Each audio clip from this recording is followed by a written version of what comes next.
দুর্গম গিরি কান্তার মরুদুস্তর পারাপার, লঙ্ঘিতে হবে রাত্রি নিশীতে যাত্রীরা হুঁশিয়ার। দুলিছেতে তরি ফুলিতেছে জল, ভুলিছে যে মাঝি পথ, ছিড়িয়াছে পাল কে ধরিবে হাল, আছে কার হিম্মত। কে আছো জওয়ান হও আগুয়ান, হাকিছে ভবিষ্যৎ এই তুফান ভারী, দিতে হবে পারি নিতে হবে তরি পার। হাই গাইজ, আমি বাবু এসডিএস ফালতু কথায় আপনাদের সবাইকে অনেক অনেক শুভেচ্ছা, অভিনন্দন ও ভালোবাসা। আশা করি আপনারা ভালো আছেন, ভালো থাকুন এবং সুস্থ থাকুন। আশা করি ইতিমধ্যে আপনারা জেনেছেন পুরা আরব বিশ্বই এখন আগুনের ফুলকির উপরে। তার মধ্যে নানানমুখী সমস্যার মধ্যে সবাই কিন্তু মোটামুটি সমস্যার সম্মুখীন হয়ে পড়েছে, যেহেতু এখানে জড়িত আছে তেল দিয়েই শুরু আমাদের সবকিছু। কারণ তেল বাদে আমরা চলতে পারবো না। তেল গ্যাস থেকে শুরু করে নানান ধরনের সম্পদ এই আরব বিশ্বের মধ্যে আল্লাহ তাআলা দিয়েছেন, এবং এর মধ্যে দিয়েছেন অনেক নিয়ামত এবং নবী রাসূলগণকে।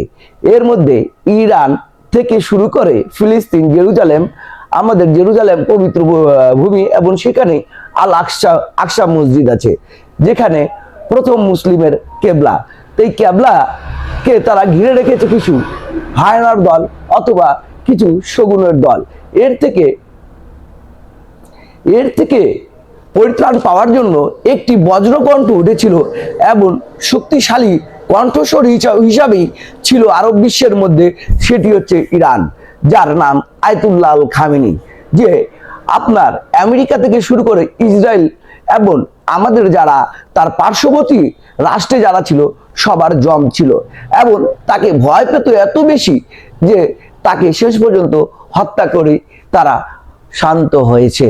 এবং হত্যা করে কি তারা চাচ্ছে যে আমরা মনে হয় আমরা আরব বিশ্ব মধ্যপ্রাচ্য সম্পূর্ণ দখলে নিয়ে নিচ্ছি? না জনাব, না স্যার, না মহাদয়, কখনোই না। এখনো অনেক কিছু বাকি আছে। কারণ ইরানের কাছে আছে অনেক ধরনের ক্ষেপণাস্ত্র, যেটি তছনছ করে দিতে পারে এবং তৃতীয় বিশ্বযুদ্ধ লাগারও সম্ভাবনা রাখতে পারে তারা। কারণ তাদের কাছে ক্ষমতা দিয়েছে আল্লাহ, সেরকমই তারা খুব বিবেক সম্পন্ন এবং নিজের স্বার্থের জন্য না, মানুষের স্বার্থের জন্য লড়াই করে যাচ্ছিল। এইরকম পরোপকারী দেশকে আমরা যদি কিছুটা সাহায্য না করতে পারি, তবে তার বিপক্ষে কোনো কথা যাতে আমরা না বলি।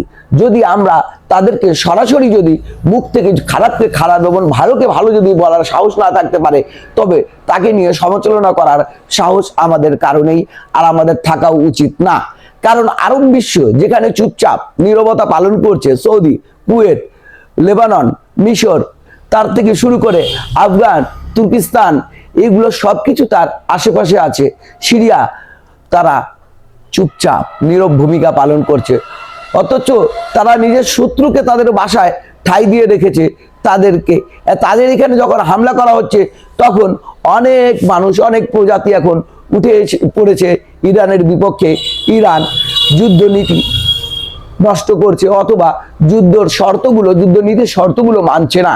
কিভাবে মানবে? এখানে আমেরিকারই বা প্রয়োজন কি ছিল সেখানে যায় হামলা করার? তার কাছে কি আছে? তার কাছে কি পারমাণবিক কোনো কিছু পেয়েছে? না, পায়নি। তবে কেন এই হামলা? এরকম করে হামলা করে করে তো অনেক মুসলিম রাষ্ট্রকে ধ্বংস করে দিয়েছে, হোক সেটা ইরাক, হোক সেটা আফগানিস্তান, হোক সেটা অন্যান্য যে কোনো রাষ্ট্র। তবে আমরা চুপচাপ কেন? কবে জাগবে আমাদের ভিতর সেই বদরের মতো সেই ভিতরের আত্মশক্তি, আত্মত্যাগ এবং নিজের ধর্মের প্রতি বিশ্বাস? কবে জাগবে সেই উহুদের মতো যোদ্ধা? কবে জাগবে সেই আপনার নানান ধরনের আপনার অন্যায়কে অন্যায় বলা এবং ন্যায়কে ন্যায় বলার মন মানসিকতা সম্পন্ন কোনো লোক? এরকম লোক যদি না থাকে, তবে আমরা আগামীতে মুসলমান খালি মুসলিম হিসাবেই নাম থাকবে। নামাজ পড়বো, রোজা রাখবো, হজ করব, জাকাত করব, আমাদের দায়িত্ববোধ থেকে আমরা মুক্ত। অথচ আমাদের প্রতিবেশী না খায় আছে, অনাহারে আছে, আমরা সবকিছু নিজেরাই খাচ্ছি, নিজেরাই সবকিছু করছি। তবে আমরা কতটুকু বিবেক সম্পন্ন আমি জানি না। এই কারণে কাজী নজরুল ইসলামের এই কবিতা দিয়ে শুরু করেছিলাম, যে কারণ হচ্ছে কে আছে আর হাল ধরার মতো মধ্যপ্রাচ্যে আছে কেউ? কারো সেই হিম্মত আছে? কারো শক্তি আছে? কারো সেই ধরনের সৎ মনোভাব আছে? কারো নেই ভাই, কারো নেই। এখানে প্রশ্ন অনেক। ইরান কি নিজের স্বার্থের জন্য সবকিছু করেছিল? না, কখনোই করেনি। করেছিল যাতে ফিলিস্তিন স্বাধীনভাবে বাস করতে পারে, গাজাবাসীরা আরামসে থাকতে পারে, আল আকসা মসজিদে যাতে তারা নামাজ পড়তে পারে, যাতে তাদের উপর যে অমানবিক নির্যাতন এবং যে ধরনের তাদের উপর জুলুম করা, অন্যায় করা হচ্ছিল, তার বিরুদ্ধে সে সোচ্চার ছিল। তারই নাম ছিল খামেনি। খামেনি একা যায়নি, খামেনি শেষ হয়নি। খামেনির সম্পূর্ণ আদর্শ পুরা ইরান জুড়ে সবার কাছেই আছে, প্রতিটা মানুষের মাঝে খামেনি আছে, প্রতিটা মানুষের মাঝে খামেনি থাকবে, পুরো মানুষের কাছে খামেনি আজীবন জীবিত থাকবে। কখনো খামেনি মারা যাবে না, কখনো খামেনি মারা যায় না, খামেনিরা মারা যায় না, খামেনিরা আজীবন বেঁচে যায় নিজের রাষ্ট্রে। যেমন সাদ্দাম হোসেন টিকে আছে আজও সেই ইরাকের মধ্যে, লিবিয়ার মধ্যে সেই আপনার হচ্ছে গাদ্দাফি এখনো জীবিত আছে, গাদ্দাফি প্রতিটি মানুষের মধ্যে জীবিত আছে, কিউবার মধ্যে ফিদেল ক্যাস্ট্রো এখনো জীবিত আছে। সেরকম আত্মত্যাগ মানে আত্মনির্ভর একটি লিডার ছিল Ayatollah Ali Khamenei. Ayatollah Ali খামেনির জন্য আমরা প্রাণ ভরে তার জন্য মাগফিরাতের জন্য দোয়া করছি, আল্লাহ তাকে ক্ষমা করুন এবং জান্নাতের উচ্চ মাকাম দান করুন, এবং তার মতো লিডার যাতে আবারও কেউ জন্ম নেয় এবং সেই আপনার হচ্ছে আবারও সেই প্রতিবাদী কণ্ঠস্বর হয়ে আমেরিকা এবং ইসরায়েলের যাতে জমদূত হিসাবে কাজ করে, এটি আমাদের দেখার বাকি আছে। আরো কিছু বাকি আছে, অনেক কিছু দেখার আছে। এখানে আমাদের দেশে বেশ কিছু ইসলামিক সঙ্গীত গাওয়া হয়। আসলে আমরা শুধু ইসলামিক সঙ্গীতে গাই অথবা বড় বড় ওয়াজে বয়ান করি, কিন্তু আসলে প্রতিবাদের যখন কথা আসে তখন আমরা চুপকে যাই এবং চুপকে যায় চুপচাপ থাকি, যাতে আমরা কোনো কিছুতে না জড়াই। একটি খুব সুন্দর একটি আপনার নাত আছে বা আপনার গজল আছে, যেটা আমি বলছি বলে শেষ করে দেব। সেটা হচ্ছে আমাদের প্রভু এক, আমাদের প্রভু এক, একই নবীর উম্মত, জীবন বিধান এক, ওই শিবানী কোরআন। আমাদের প্রভু এক, একই নবীর উম্মত, জীবন বিধান এক, ওই শিবানী কোরআন।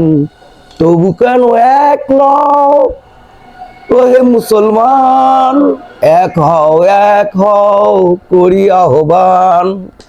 বায়তুল্লাহ এক, বদরের মাঠ এক, উহুদ পাহাড় এক, জীবন বিধান এক, তবু কেন এক নও ওহে মুসলমান। আমি বাবু আজ এই পর্যন্ত, আর বেশি কথা বলার মতো শক্তিও নাই, কারণ হচ্ছে নিজ ভিতর থেকে ভেঙে পড়েছি।